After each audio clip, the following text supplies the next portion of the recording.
आणि या बैठकीला भारतीय आमचे राष्ट्रीय या बैठकीनंतर आणखी नगरपालिकेच्या संदर्भात माहिती दिली आहे. तर तुम्ही सगळे पत्रकारांचं पहिल्यांदा स्वागत करतो आणि माननीय समाजसेवकांना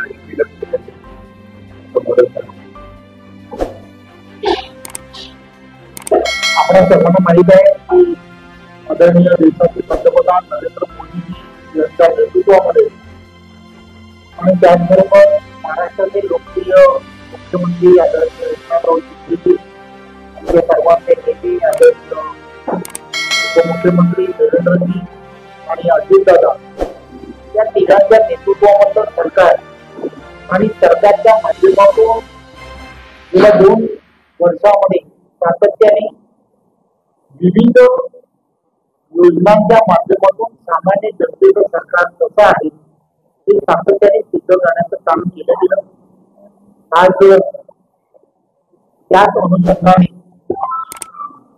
संपूर्ण कोकणामध्ये रत्नागिरी, सिंधुदुर्ग आणि रायगड अशा 3 जिल्ह्यांमध्ये असणाऱ्या निवडक अशा सर्व प्रमुख पदाधिकाऱ्यांबरोबर आज सहसंघटन मंत्री केंद्रीय शिवप्रकाशजी यांचं मार्गदर्शन झालं.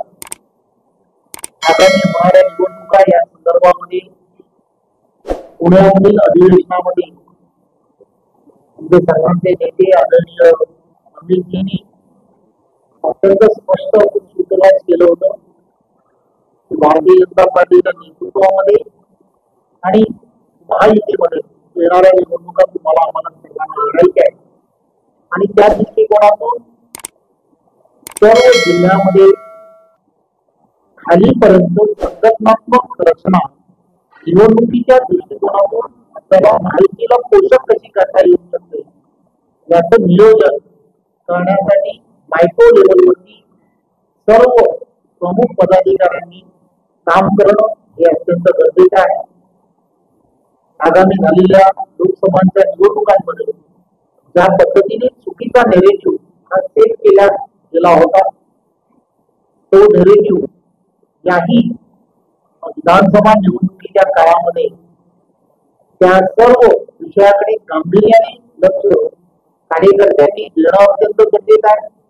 कार्यकर्त्यांनी स्वतःचा प्रवास हा बूथवरती जास्तीत जास्त कशा पद्धतीने करायला हवा, मायक्रो लेवलवरती कशा पद्धतीने काम करायचं आहे या सगळ्या विषयांवर व्यतिरिक्त आता नव्याने झालेल्या काही योजना मुख्यमंत्री लाडकी बहीण योजना असेल किंवा युवांसाठी असणारी स्कॉलरशिप योजना असेल, वृद्धांसाठी आणि विशेष करून वयोवृद्धांसाठी तीर्थ यात्रा साठी असणारी जी योजना आहे अशा विविध ज्या प्रमुख योजना ज्या आहेत त्या योजना त्या सामान्य जनतेपर्यंत पोहोचवणं हे महायुतीच्या कार्यकर्ता म्हणून आपण सर्वांनी करणं हे जसं गरजेचं आहे.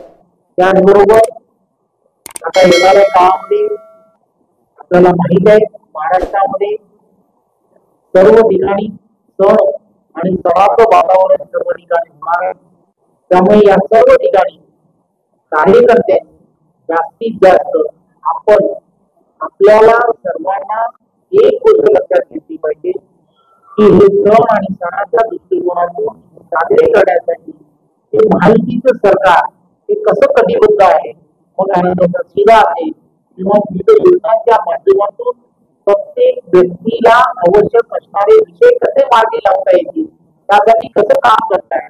शेतकरी असतील त्या शेतकऱ्यांना विजेच्या संदर्भामध्ये ज्या पद्धतीने दिलेलं एक वेगळ्या पद्धतीचं सरकारचं योगदान जे आहे हे योगदान हे सुद्धा आपण प्रत्येकापर्यंत पोहोचवणं हे अत्यंत गरजेचं आहे. नमो सन्मान योजना असेल किंवा त्याचबरोबर किसान सन्मान योजना असेल त्या सगळ्या योजना कार्यान्वित होत असताना सरकार आणि सरकारची भूमिका ही चांगल्या पद्धतीने लोकहिताची आहे हे आपण प्रत्येकापर्यंत पोहोचवणं कार्यकर्ता म्हणून पोहोचवणं हे अत्यंत गरजेचं आहे. बूथवरच्या प्रत्येक कार्यकर्त्यांनी संघटनात्मक आपली असणारी ताकद कशी वाढेल यासाठी आपण एकत्रपणे प्रयत्न करणं हे तसं आवश्यक आहे आणि त्यासाठी काय पद्धतीने योजना करायला हव्या, मंडल स्तरावरती असणारा पॉलिटिकली विचार करणारा प्रभारी याची नेमणूक करणं आणि त्याने सुद्धा त्या त्या ठिकाणी त्या त्या स्तरावरती जाऊन काम करणं हे तसं गरजेचं आहे. याचं सर्वांचं मार्गदर्शन आदरणीय शिवप्रकाशजी आज दिलं. आज सर्व कार्यकर्त्यांनी या मार्गदर्शनाच्या नंतर खाली जाऊन बूथवरती हे काम नव्याने पुन्हा एकदा सुरू करायचं आहे.